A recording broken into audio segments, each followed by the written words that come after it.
Let's go to my next guest. It is, of course, Captain Jack Sparrow. Good afternoon, Captain Jack. Good afternoon, sir, and how are you? See, I told you, it's Captain.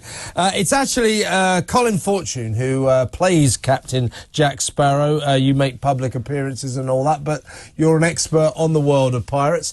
They weren't quite the evil scourge of the high seas that people always make out that they were, right?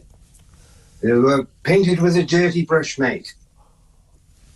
Pirates started by working for the crown in times of war with Spain and France. Mm-hmm. So we were there off on the high seas, looting the Spanish gold coming back from the New World. And unfortunately, once those wars stopped, our licenses were revoked, and we then became an embarrassment to the people who once employed us.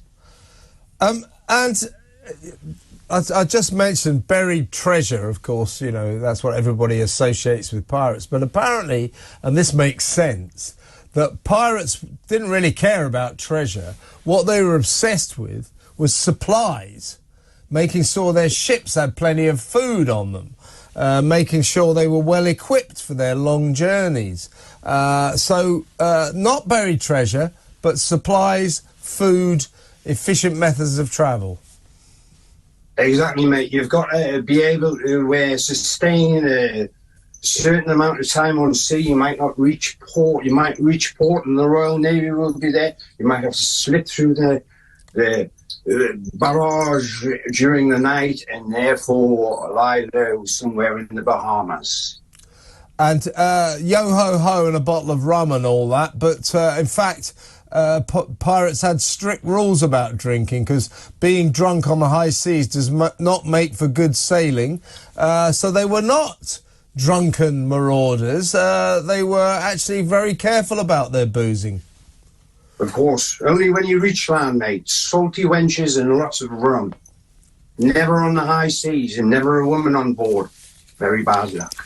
Indeed, and walking the plank was invented by the author Robert Louis Stevenson, who of course wrote about Long John Silver and all that. They didn't make people walk the plank. What they actually did was worse. People who committed crimes were keel-hauled, dragged all the way underneath the boat, had to hold their breath, got barnacles on their back and all that. But they didn't make people walk the plank, an absolute myth. No, hitting them with a plank is acceptable, never walking the plank. That would let them go too easy, wouldn't it, mate? They would only get a little salty bath. And also, Jack, shall I call you Jack or Colin? I'll call you Jack. So I'm going to call you Jack. Colin doesn't, in that outfit, Colin doesn't work, trust me. So Jack. Welcome to my world. Yeah, the democracy. That they voted on they voted on everything. They voted on their captain. They voted on voyages that they were going to make. So they were a very democratic society. If the captain got too powerful, they would vote him out and vote in a new one. So they were democrats of the high seas. You've got to understand the times of piracy, not modern day piracy. Piracy from days of old. The common man did not have the vote. This was the first democracy of the Western civilization. Piracy. You could vote your captain out. It would probably end up in a fight and maybe someone getting killed. But you could vote them out all the same. Also, a lot of pirates were runaway slaves. People who escaped plantations hopped aboard a ship and they plied their trade, robbing people of whatever they could get. Take all you can, give nothing back, mate. That's fascinating. Tell us a bit about you, Jack. You got the look going on, and you got the outfit. What do you go to parties, public appearances? What do you do?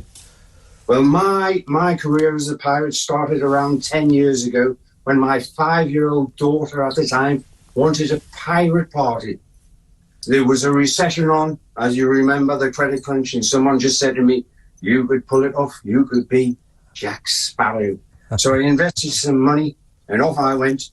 I worked for View Cinemas. I ended up on a tall ship, doing a tall ships race over to Gothenburg with a load of Russians and thoroughly enjoyed myself, and therefore we still do it to this day. More events now. Yeah, extraordinary. And I mean, to the Pirates of the Caribbean films, they're going to have to come back without Johnny Depp. Do you think that's a bad thing? Because he was very good at playing your character, wasn't he? Well, I think Disney missed a trick. They should have killed him. Killed him off. What, Johnny Depp? Kill Johnny. You mean kill the character? Kill the character, or bring him back, reboot it, bring someone else in as young Johnny Depp. Yeah, yeah. Young Jack Sparrow, as the case may be. Yeah. And so, what do you think? What is the appeal of pirates? I mean, they were around way back in. I mean, the golden age of piracy was like 1650 to about 1730. So it's many centuries ago, and yet we're still obsessed with them. We're still fascinated by them. What is the appeal of pirates, Jack? One word, mate. Freedom. Yeah. Freedom to go where you want, when you want. That is interesting. Freedom to do whatever you want. Salty wenches. Freedom, mate. And as much rum as you can drink. Absolutely. Well, you can't beat salty wenches, can you? No, you can't, mate.